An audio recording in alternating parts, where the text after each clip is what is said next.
Selamat sore semuanya. Sore. Feedback nih, saya geser dulu sebentar nih. Nah, ini nih. Ya, selamat sore good people. Selamat sore, ini ada siapa nih? Ada Pak Anto. Selamat bergabung di Passionology sore hari ini. Wah, ini rada telat ya, 10 menit soalnya kita lagi ada masalah koneksi. Tadi kayaknya tower sebelah baru kena sambar petir, jadi saya malu sama Mas Anton nih. Karena kalau ketemu sama Mas Anton saya selalu diledek. Berapa kecepatan internet kamu gitu kan? Mas Anton sehat? Sehat, hari ini sehat. Sehat ya, alhamdulillah. Lagi di mana nih sekarang posisi? Posisi lagi di kantor nih, tapi lagi nyantai aja. Lagi di kantor ya. Hari Sabtu masuk. Sebetulnya sudah selesai semua, cuman karena ada janjian sama kamu, ya wes aku santai aja di kantor. Langsung ini ya, nyantai-nyantai di kantor ya. Iya, betul. Oke, jadi happy people mungkin perlu kita kenalkan dulu ya, mungkin yang baru pertama kali bergabung di Passionology. Jadi platform Passionology ini adalah salah satu platform yang kita tujukan untuk berbagi ya, berbagai macam passion dan dari berbagai macam bidang. Kalau di hari pertama atau episode pertama kemarin kita udah berbagi mengenai dunia radio atau broadcast. Nah, di episode kedua ini kita mengundang salah satu pengusaha sukses asal Sidoarjo untuk mengupas bagaimana cara membangun bisnis IT atau bisnis teknologi sehingga bisa besar seperti sekarang ini gitu. Nah, Mas Anton mungkin boleh kenalan sedikit dong. Ini Mas Anton itu sebenarnya tinggal di mana, kemudian bisnisnya sekarang ini yang digeluti itu bisnis apa aja kayak gitu. Monggo Mas Anton. Oke, selamat sore semuanya. Nama saya Anton. Saya adalah owner dari perusahaan IT yang berlabel SecureTech. Jadi kita adalah perusahaan yang bergerak di bidang networking dan security system. Jadi base-nya kita di Sidoarjo. Base-nya di Sidoarjo ya. Padahal dulu kita ketemunya nggak di Sidoarjo ya Mas Anton ya. Saya kenal Mas Anton tuh sekitar tahun 2010 ya, kalau nggak salah ya. 2009. Oh, 2009 malah ya, 2009. Ya. Saya pertama kali ketemu Mas Anton itu di Malang. Jadi ceritanya itu sangat seru banget ya ketika pertama kali ketemu sama Mas Anton. Saya kuliah, Mas Anton itu dulu punya kesibukan jadi pembalap. Pembalap tuh pemuda berbadan gelap. Karena nggak pernah mandi dulu. Ya, jadi dulu 2009 sempet ngamen dulu ya. Ya, dulu aku memang pengamen dulu. Jadi ngamen di terminal, di jalan. Ya, seperti itulah sehariannya. Cari duit receh buat makan. Tapi emang ini ya, memang bener dulu itu cuman ngamen aja. Waktu kita ketemu di Malang 2009 itu. Iya, ngamen aja. Nggak ada kesibukan yang lain gitu kan. Kadang-kadang kalau di Malang kebanyakan lingkaran saya kan mahasiswa. Waktu itu nggak kuliah atau nggak lagi kerja di satu project kayak gitu. Enggak, jadi saya memang setelah lulus sekolah itu enggak punya kesempatan untuk kuliah. Ya, karena masalah biaya lah, masalah finansial. Terus kemudian juga di bidang pekerjaan juga kurang beruntung. Ya, hanya pekerjaan mungkin bekerja di kafe atau di apa gitu. Kemudian karena ingin cari pengalaman yang lebih, jadi pindah-pindah kota dengan cara ngamen. Dengan cara ngamen. Dulu itu berarti Malang tuh bukan kota pertama ya waktu ngamen di sana itu ya? Bukan kota pertama. Bukan. Sebelumnya Malang itu kota ke berapa ya? Pernah tak tinggali, paling ke-6 kalau nggak salah. Sudah 6 kota keliling buat ngamen. Sebenarnya harusnya jadi pengamen sukses waktu itu ya. Oke, Mas Anton, Ya. saya penasaran sebenarnya waktu kita habis ketemu di Malang, terus kok bisa jadi punya bisnis apa namanya bisnis IT itu gimana ceritanya? Iya, jadi dulu kan aku ngamen ya, dan dia tahu lah penghasilannya pengamen kan nggak seberapa ya, paling cuma buat makan kita sehari-hari. Terus akhirnya juga kerja, namun baru beberapa hari kerja kecelakaan, ditabrak sama anak-anak yang motor balap itu, yang balapan di malam hari itu. Itu sempat kecelakaan, akhirnya tangan aku patah nih, dua-duanya patah. Nah dari situ akhirnya aku berpikir, waduh udah nggak bisa ngapa-ngapain nih, kerja nggak bisa, ngamen juga mungkin nggak bisa, masa ngemis kan nggak mungkin kan. Ngemis itu buat aku sudah hina banget kalau ngemis itu. Nah, akhirnya pilihanku semakin sempit gitu loh.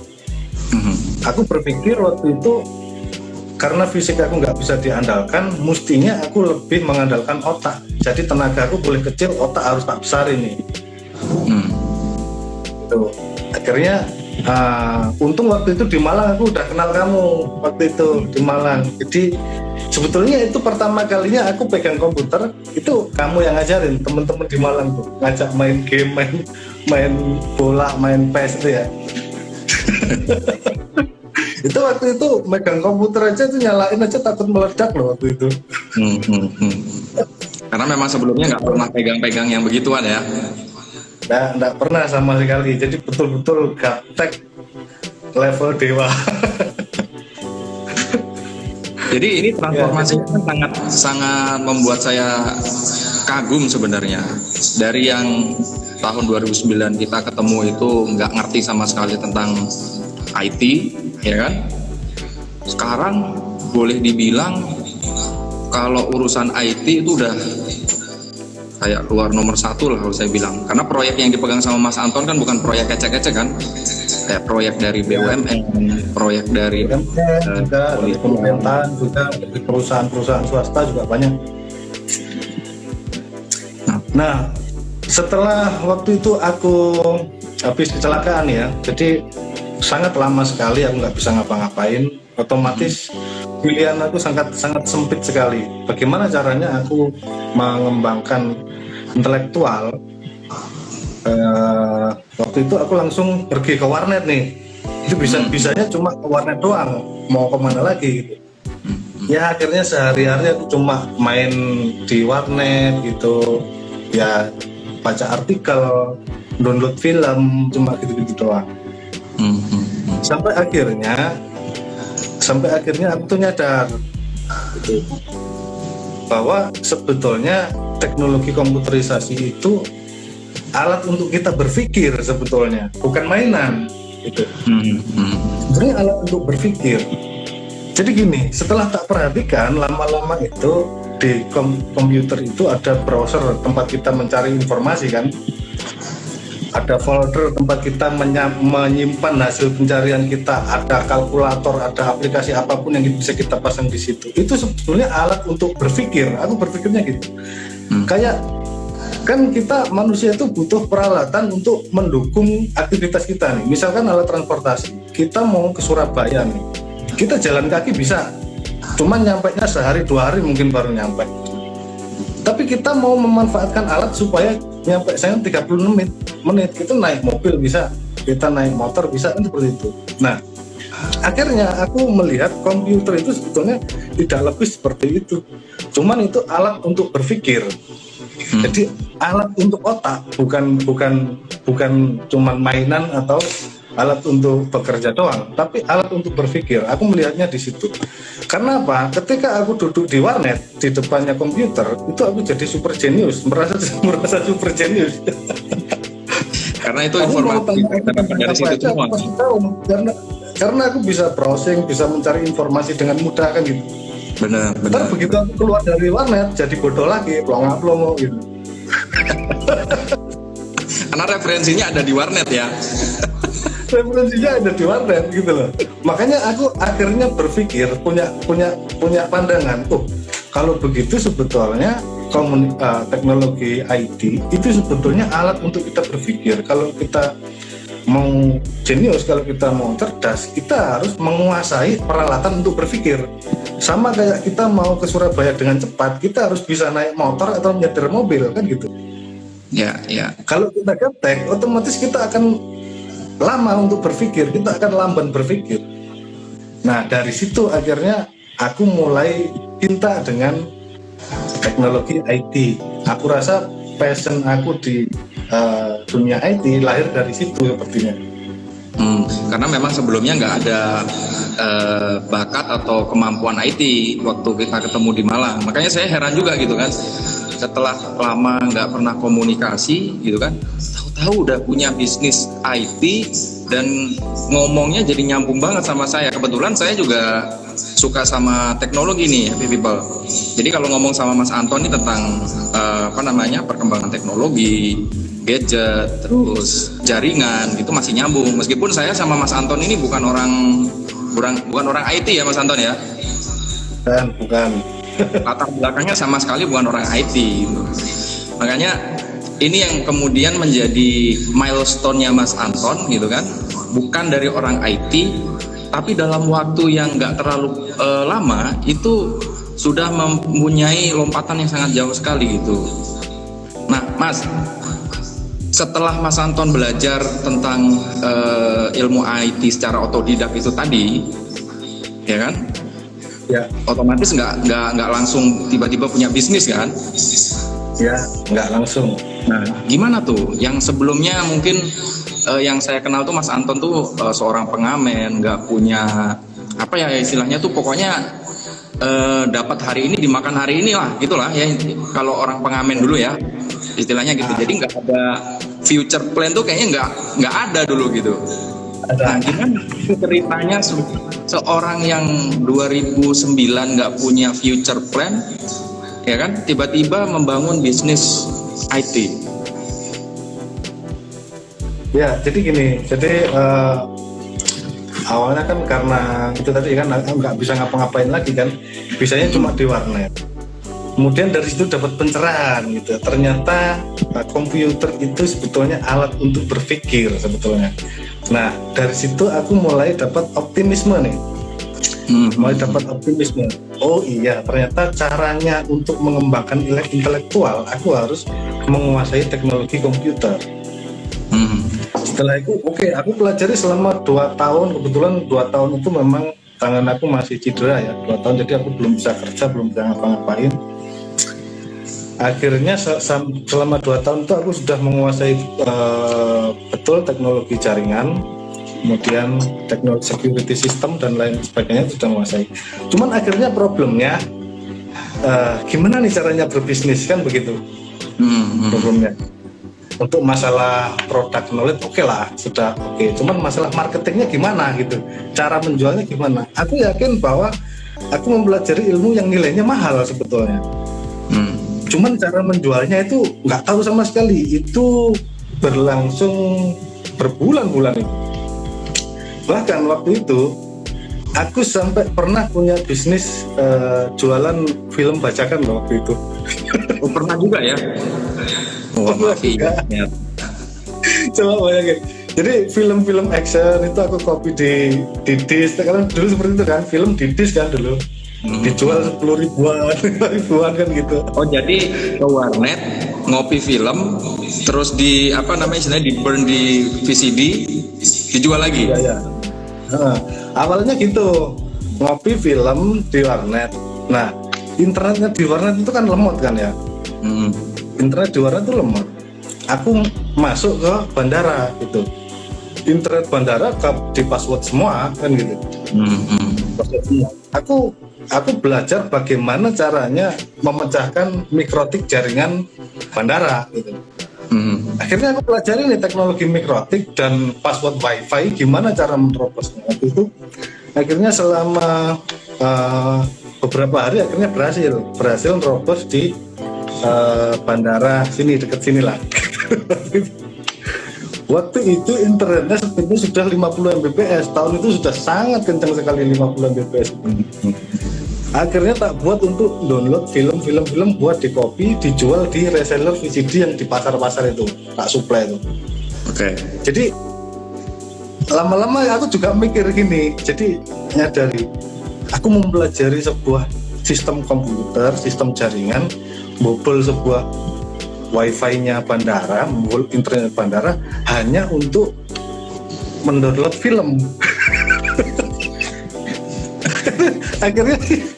akhirnya jadi agak konyol. Jadi seperti ini nih, ibaratnya kamu ya merencanakan perampokan suatu bank ya, menerobos suatu bank, kamu cuma mau ngambil permen di meja kasirnya doang. Kebanyakan orang kalau misalnya bobol itu kan untuk jangka panjang ya, untuk keuntungan lain. Itu cuman buat download film ya. cuman buat download film doang coba. Iya. Kan konyol kan akhirnya. Jadi aku juga mikir gini nih, aku itu sebetulnya aku sadar aku itu mempelajari sesuatu yang mahal, cuman bagaimana cara menjualnya, bagaimana cara aku menghasilkan uang dari kemampuanku sendiri, aku masih bingung. Tapi lagi-lagi akhirnya kembali ke itu tadi, jadi tempatku berpikir. Jadi aku beli laptop, kemudian beli laptop untuk mencari pemahaman ilmu lebih lah, ilmu tentang marketing, ilmu tentang manajemen. Dari itu akhirnya aku nyadar, oh ternyata yang aku pelajari itu mungkin pasarnya agak susah aku nerobosnya, kecuali aku menurunkan grade yang lebih merakyat kepada mereka. Apa nih yang dibutuhkan orang? Aku dari yang idealis dulu mempelajari tentang teknologi mikrotik, server dan lain-lain, aku kemudian melihat apa sih yang dibutuhkan orang-orang. Nah, dari situ aku akhirnya punya ide, oh jualan CCTV kali ya, oh servis ini kali ya, servis komputer kali ya, oh servis. Akhirnya aku pasarkan jasa-jasa seperti itu. Nah, ternyata betul dari situ aku punya pintu masuk ke marketnya, gitu, market IT-nya dari situ. Aku mulai dapat relasi, membangun relasi dari situ. Oke, wait. Berarti awalnya itu adalah bisnis CCTV. Ya. Reparasi komputer. Nah, ya. Dua bisnis ini kan secara market sebenarnya banyak pelakunya kan, Mas Anton? Banyak pelakunya. Banyak. Jadi ya akhirnya kita juga berkompetisi kan. Nah, akhirnya aku juga mempelajari bagaimana sih ilmu tentang membangun bisnis kan begitu. Jadi menurut yang aku pelajari itu, aku dapat kesimpulan ternyata bisnis itu intinya ada di 3 pilar utama, yaitu produk, marketing, dan manajemen. Nah, 3 hal ini harus dikuasai. Aku nggak bisa pinter IT doang tanpa memahami ilmu marketing dan memahami ilmu manajemen. Akhirnya hanya jadi seorang teknisi doang, nggak bisa membangun bisnis kan gitu. Oke. Berarti produknya di situ, marketing sama produk, marketing, manajemen. Ya, Oke. Nah, itu 3-tiganya itu harus balance antara 3-tiganya itu. Baru itu bisa kita membuat sebuah bisnis kita itu grow up. Oke, menarik. Awal mulanya ketika mengawali bisnis itu ada modal nggak? Awal mulanya aku tuh modal sangat minim sekali ya. Bahkan awalnya terus terang ya, pernah nggak jujur juga aku ke pelanggan. Pernah tipu-tipu juga. Pernah juga ya? Modal gimana? Apa tadi? Pernah nipu-nipu juga. Oh, pernah nipu juga. Gimana nih? Maksudnya nipu konsumennya atau gimana? Ini nggak bagus nih. Nipunya gini nih, waktu itu ya, aku mau menjual CCTV nih waktu itu. Oke. Aku sebenarnya sudah menguasai teknologi CCTV sebetulnya. Akhirnya aku menjual barangnya. Aku promokan di internet dengan harga yang lebih murah dari harga pasaran di sekitar sini. Dengan teknik promo marketing kan. Nah, kemudian banyak aku mendapat calling gitu. Ketika di calling tanya, "Mas, betul ada promo CCTV?" "Iya, betul," gitu. "Bisa pasang di tempat saya?" "Bisa, cuman harus inden, harus pesan." Pesan 3 hari, 4 hari baru kita pasang karena kita sedang promo, pekerjaan kita masih rame. Padahal nggak ada juga, padahal nggak ada kerjaan ya. Nggak ada, padahal nggak ada yang pesen. Jadi bohongin konsumen untuk nunda waktu supaya ada persiapan buat ke konsumen gitu. Iya, buat persiapan datangkan barangnya, kan datangkan barangnya dari Jakarta nih, datangkan barangnya. Nah, ekspedisinya butuh waktu 2-3 hari, makanya aku ngomong 3-4 hari baru pasang. Tapi itu konsumennya mau tak bohongin dengan ini, bohong promo, jadi pekerjaan kita numpuk, akhirnya dia tak jadwalkan 4 hari gitu. Oke. Jadi itu teknik itu bertahan sampai 1 bulan itu. Bertahan 1 bulan dengan sistem seperti itu. Sistem seperti itu. Jadi boleh dicontoh nih berarti para pebisnis pemula, ya kan? Pebisnis pemula nggak punya modal, ya kan? Promoin lewat internet. Kemudian bilang kalau misalnya ada orang order, masih banyak orderan gitu. Jadi harus nunggu 3-4 hari lagi. Padahal masih nyiapin buat kebutuhannya gitu ya. Mantap tuh. Oke, setelah 1 bulan gitu, ada untung nggak akhirnya 1 bulan itu begitu? Untung banget selama 1 bulan untung. Nah, jadi selama 1 bulan itu akhirnya aku dapat modal untuk menstok barang gitu. Akhirnya barangnya, ketika barang sudah stok, kan dari untungnya tadi tak buat nyetok barang kan. Barang masuk nih, barangku banyak di rak sudah banyak, akhirnya ketika ada permintaan lagi nggak nunggu 3-4 hari, langsung hari itu juga bisa dikerjakan. Akhirnya, by the way, itu ngerjain sendiri apa udah punya tim? Awalnya aku sendiri awalnya. Nah, lama-lama sambil berjalan karena banyaknya permintaan, akhirnya aku merekrut tim untuk mengerjakan instalasi dan lain sebagainya. Jadi mereka aku training di rumah, kemudian tak buatkan jadwal untuk pekerjaan gitu aja. Oke, menarik. Nanti kita lanjut lagi tuh ngobrol-ngobrol mengenai bagaimana setelah 1 bulan kemudian punya karyawan, ya kan, ada tim yang kemudian ngerjain project-project gitu kan. Sampai nanti aku juga pengen tahu nih, mungkin teman-teman juga pengen tahu gimana caranya Mas Anton bisa dapat proyek-proyek gede gitu kan. Nah, tapi sebelum ke sana nanti aku ingetin dulu buat happy people yang lagi nonton Passionology. Kalau misalnya nanti kalian punya pertanyaan, silakan kalian tulis pertanyaan kalian di di komentar ya. Nanti kita akan pilih pertanyaan dari teman-teman happy people. Kita akan sampaikan ke Mas Anto kayak gitu. Nah, nanti buat pertanyaan yang paling menarik, nanti kita akan kasih hadiah berupa saldo GoPay. Jadi jangan sia-siakan kesempatan ini, dan jangan lupa buat happy people yang nonton dan belum follow akun Passionology, silakan di follow dulu. Sama akunnya SecureTech ya sekalian.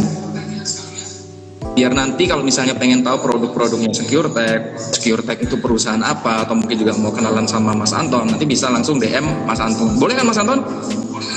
Boleh. Jadi profil Jadi kita nanti yang lebih lengkap ada di website ya, securetechofficial.com.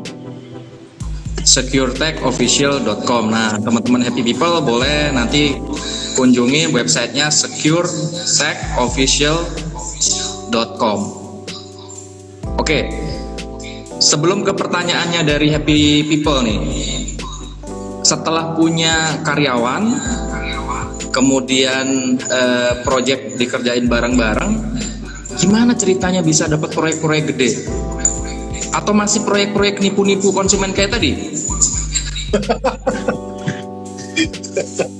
Enggak lah ya, tadi cuma buat permulaan aja, udah nggak level selanjutnya bro. itu karena proyek kepepet aja, itu the power of kepepet kan, ide itu muncul.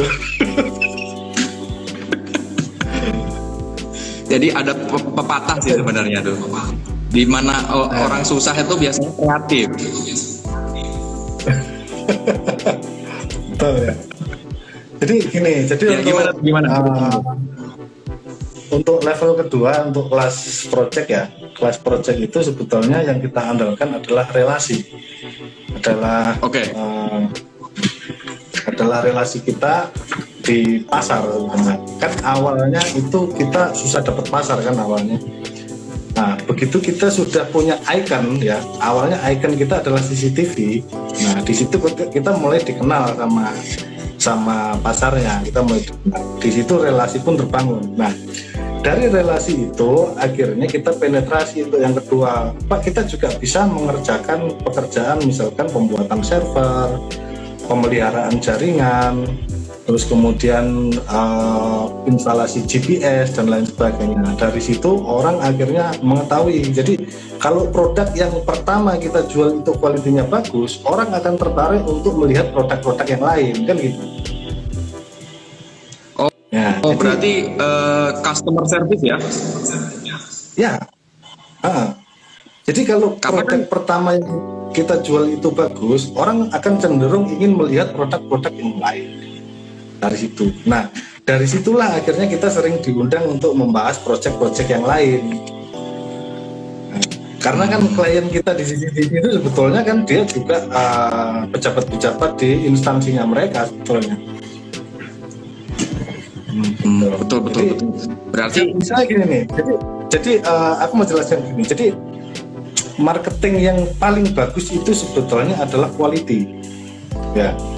Ini yang mungkin sebagian orang tidak memahami. Jadi kualitas suatu produk itu sebetulnya marketing yang terbaik itu di situ. Contoh misalkan ini nih, ada produk handphone ya, brandnya Xiaomi ya. Xiaomi anggaran untuk iklannya berapa sih? Kan nggak ada ya. Nggak ada anggaran untuk iklan, nggak ada anggaran untuk service centernya, nggak ada. Tapi kenapa sampai sekarang produknya itu masih banyak loh konsumen yang mencari produk Xiaomi? Dia fokus di quality. Apakah dia tidak beriklan? Pernah dulu beriklan hanya di internet aja pas waktu awal-awal aja buat pengenalan. Begitu dia luncurkan produknya, aku yakin produknya waktu itu nggak jelek, kualitinya oke, sehingga produk dengan brand itu yang lain pasti dicari orang. Coba kita bandingkan dengan tetangganya mungkin yang sering nongol di TV seperti Ever dan merek-merek lain, bahkan yang sering ngundang nyewa grup band terkenal, SPG seksi dan lain sebagainya. Tapi ketika pada akhirnya kualitas produknya itu nggak bagus, produk dengan merek tersebut malah cenderung dijauhi. Gitu. Ya, betul. Jadi cara pemasaran yang terbaik itu sebetulnya adalah quality dari produk itu sendiri. Jadi kita jangan main-main dengan produk yang kita keluarkan, kualitinya harus bagus, sehingga yang selanjutnya itu orang akan cenderung untuk mengikuti. Gitu. Kalau harga gimana? Kalau harga pengaruh nggak sama bagaimana kita nanti mengembangkan bisnis kita? Kalau untuk promo, untuk di awal ya, intinya kita untuk membuka pasar, tentu saja harga sangat pengaruh. Tapi quality kita jangan turun juga, meskipun harga turun ya, quality jangan turun, gitu. Nah itu untuk yang level jadi dilema sama pengusaha-pengusaha baru ketika dia mau masuk pasar, penetrasi ke pasar, saingannya nih perusahaan-perusahaan atau pelaku yang udah settle nih, gitu kan. Ketika dia mau maju, dia turunin harga, operasional dia nggak nutup nih. Tapi selama Mas Anton lakukan dengan strategi Mas Anton tuh ketutup semua operasional. Ketutup semua, ya jujur saja untungnya nggak banyak, tapi ketutup semua. Nah, kita mesti punya planning juga kan untuk masalah keuntungan dan lain sebagainya, harus di-planningkan, ditargetkan kan. Oke, berarti Mas bukan berarti memakai manajemen kan di situ. Berarti kan masih ada hitung-hitungannya, cuman memang nggak yang ya pokoknya hajar aja deh, pokoknya dapat project, kita nggak mikirin untung dulu gitu, nggak seperti itu juga ya? Ya enggak lah, nggak boleh seperti itu. Kita harus pastikan kita untung. Gitu. Oke, kita ke pertanyaan dulu kali ya, Mas Anton. Oke, tapi jangan dibanting lah harganya. Iya, makanya karena kan namanya pemain baru, modal sedikit, kalau asal main harga banting-banting, habis nanti kita nggak ada pegangan lagi kan, modal habis gitu. Ya, Oke, ini kan harga sedikit aja, kemudian cari trik bagaimana cara menarik konsumen gitu aja. Oke.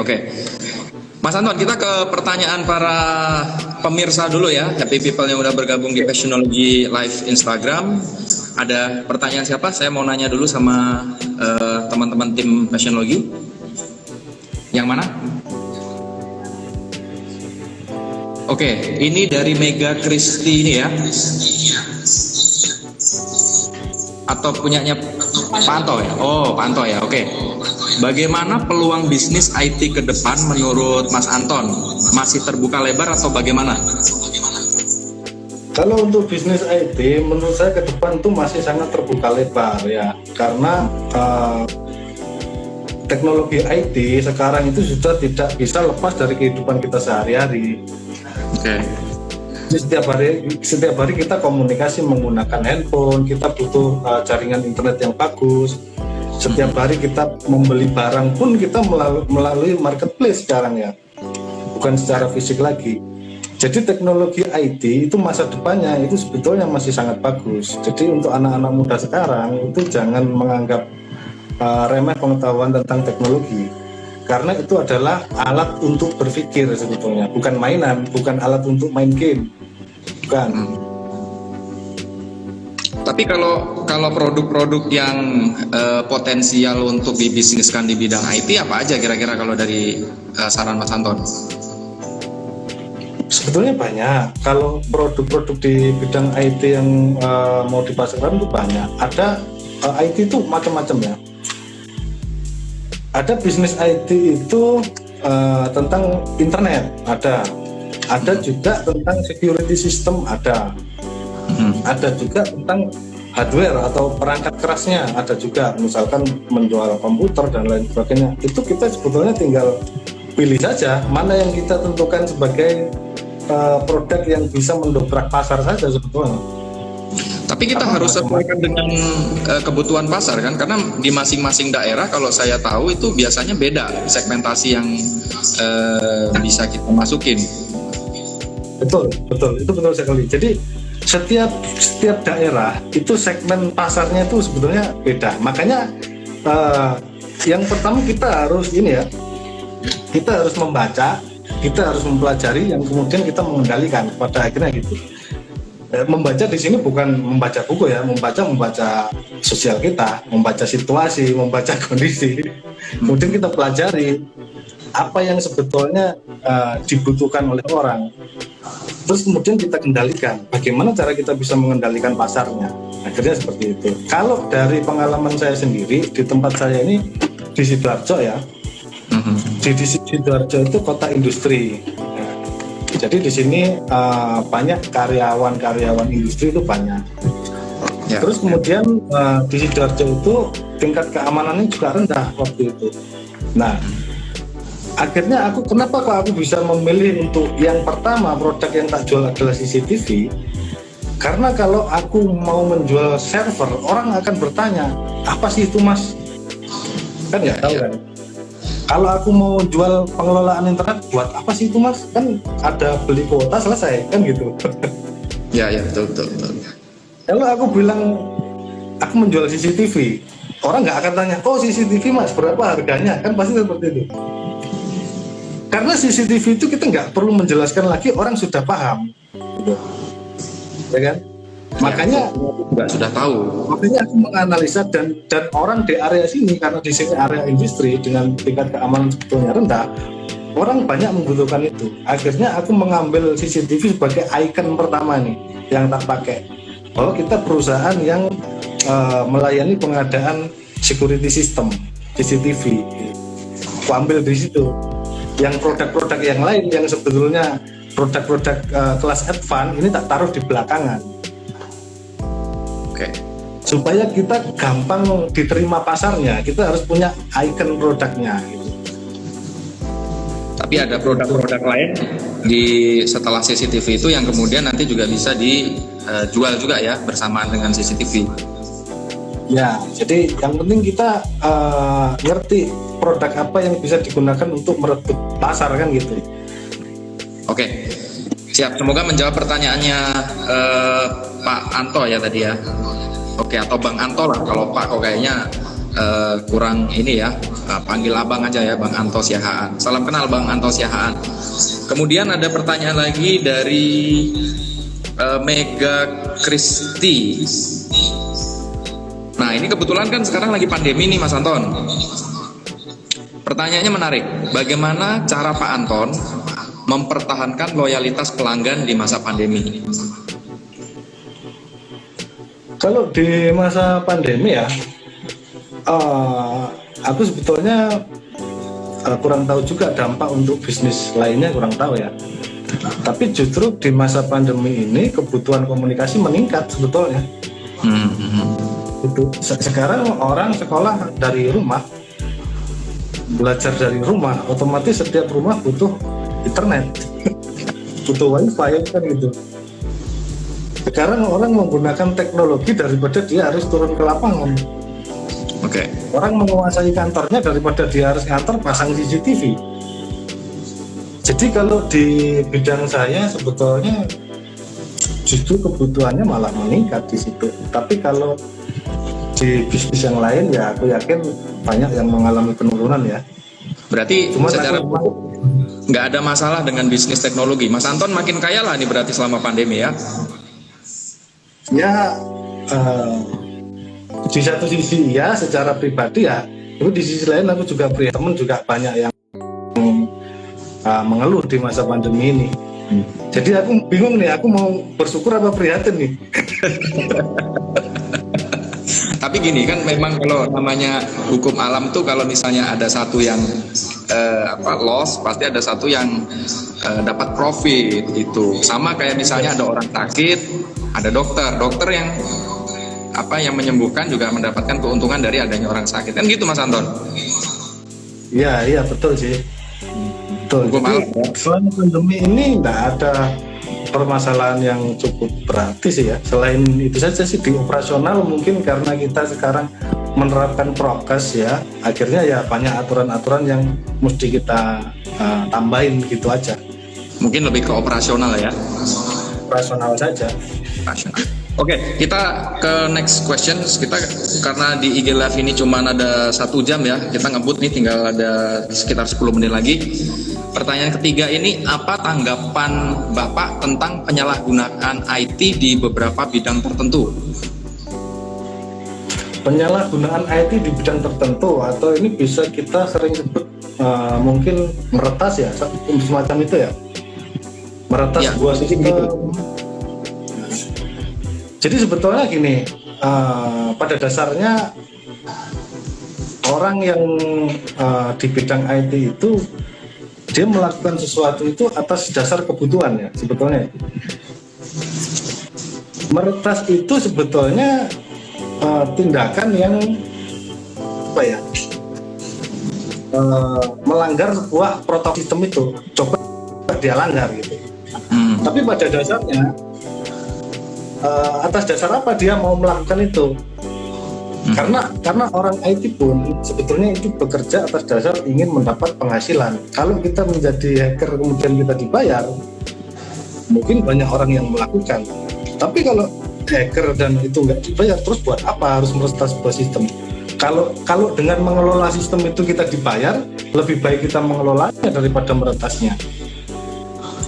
Misalnya nih, aku mengelola sistem CCTV dan internetnya di Bandara Juanda. Aku dibayar untuk melakukan itu. Terus buat apa harus meretas itu lagi kan gitu? Ya. Aku dulu pernah meretas itu untuk jualan VCD bajakan dulu. Bukan merugikan yang diretas ya? Bukan.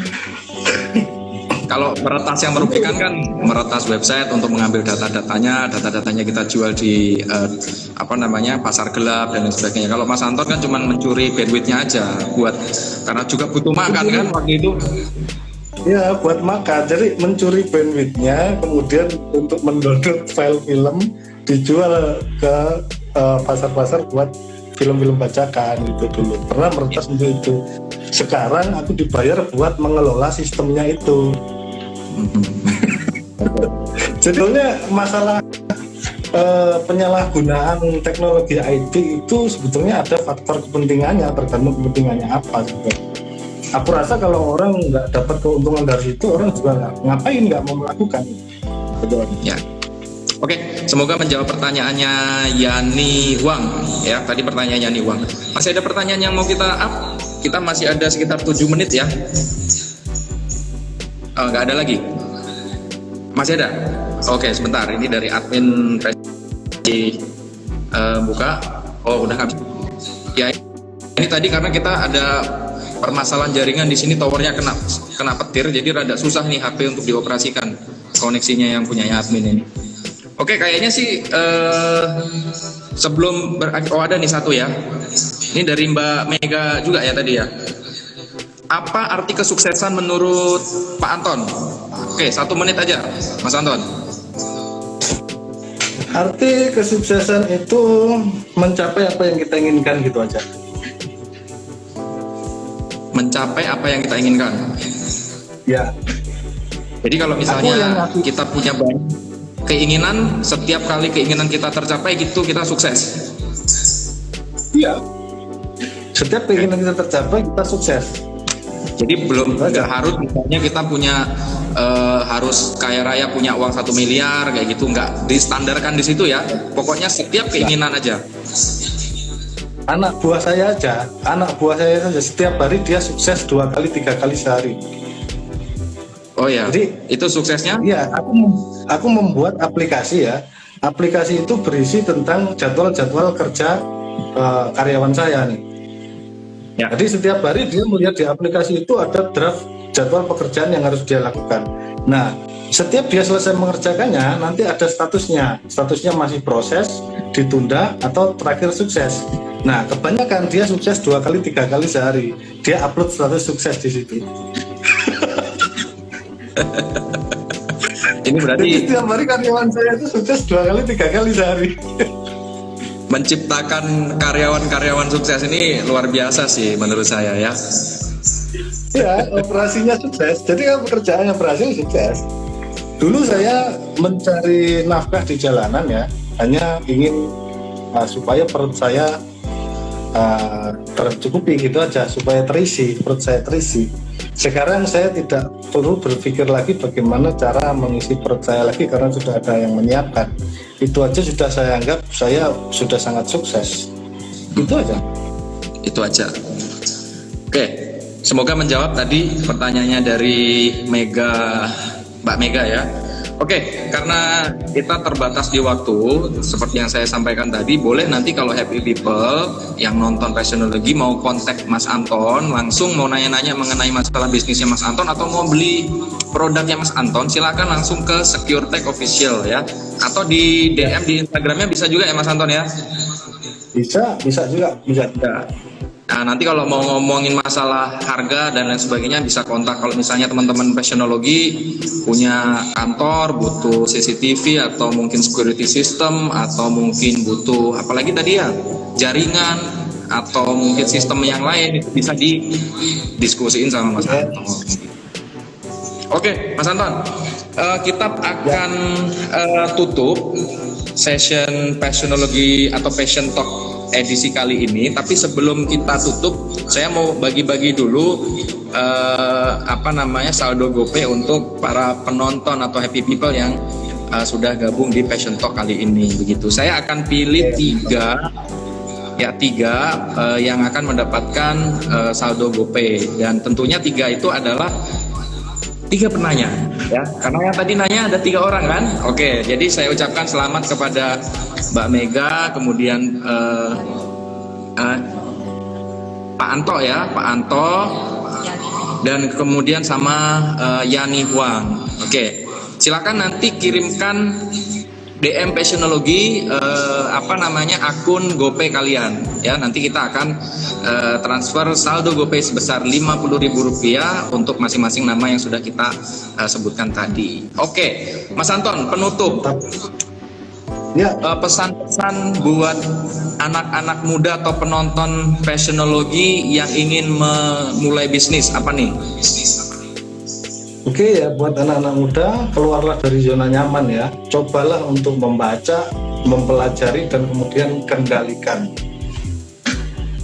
Keluar dari zona nyaman, belajar dan kendalikan. Ya, karena zona nyaman itu hanya membuatmu menjadi bodoh. Jadi keluarlah, masuk ke zona perang, dan jangan kembali sebelum kamu menang. Oke, jadi untuk mengupgrade keluarlah dari zona nyaman. Oke, mantap. Kita beri tepuk tangan buat Mas Anton. Terima kasih banyak Mas Anton untuk motivasinya, sesinya di Fashionologi edisi kali ini. Nanti lain kali jangan kapok kalau saya undang di Fashionologi ya. Kita buat nanti sesinya yang lebih panjang ya. Siap-siap. Oke, buat teman-teman atau happy people yang udah nonton, terima kasih banyak. Kita bakal ketemu lagi di Fashion Talk edisi berikutnya, yang itu mungkin 2 minggu dari sekarang ya. Oke, thank you so much. Selamat sore semuanya. Sampai ketemu lagi. Bye-bye.